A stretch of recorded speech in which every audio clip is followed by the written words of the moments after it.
Hey, thanks for being here today. So, Jesus is really serious about the things that he's saying. He's trying to keep us from entering into eternal damnation. And he said, it's going to get so hard.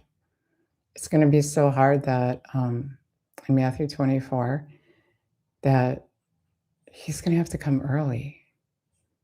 But he said, he who endures till the end will be saved.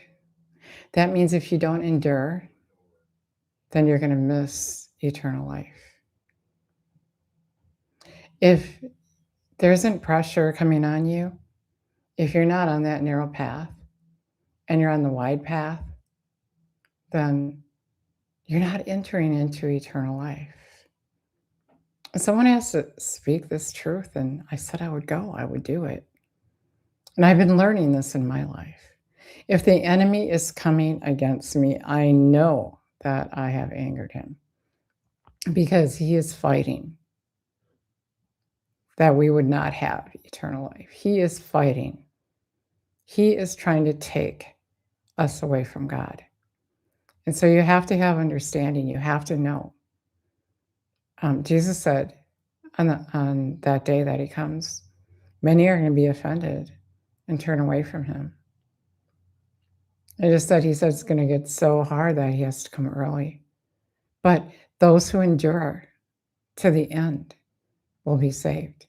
And that tells us that there's more to it than just saying a prayer and waiting on Jesus, hanging out on the couch or whatever, or even at church, sitting on the church pew. You make the enemy angry when you're doing the will of the Father. And if he isn't angry, if he's not putting pressure on you to quit and give up, then you better open the book again and find out what you're supposed to be doing. Get on your knees and ask Jesus. He said, few are under that pressure. Few are on the narrow path. That's scary. And most people are on the wide path. Most people are quitting and giving up. Jesus said that those who endure. So if you're not enduring, you're quitting, you're giving up. You're just letting it go. Whatever. Right? If you don't endure, you're not enduring. He said in Revelation 3:5, if you aren't victorious, if you're not an overcomer, if you don't endure, in other words, he's going to have to, he said, if you're walking in victory, if you're an overcomer, he's not going to blot your name out of the book of life. He's not going to erase your name. So that means your name could be erased. You may think things are all hunky-dory, everything's okay, because the devil likes to give a false peace. But it's a false peace. And if you're getting on your knees every morning and the pressure is on,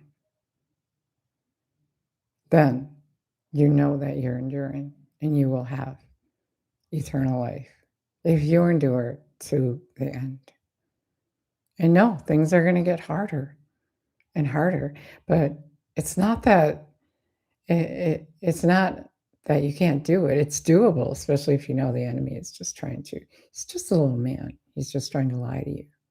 He's trying to put on so much pressure that you'll just quit and give up and say, oh, everybody goes to heaven.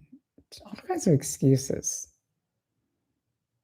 Timothy says that the church will have itchy ears to hear what they want to hear. Maybe that's you. Maybe you just go to a church where you hear what you want to hear. You don't want to hear anything hard. You don't want to hear that you have to make any changes. The key to eternal life is obedience to God. And that's what the enemy's trying to do, to get you to disobey him, so that he can steal from you your eternal life. And in order to obey him, you need to be refined. You need to let Jesus help you to get ready now. You can't do this thing at the last minute. Thanks for listening. God bless.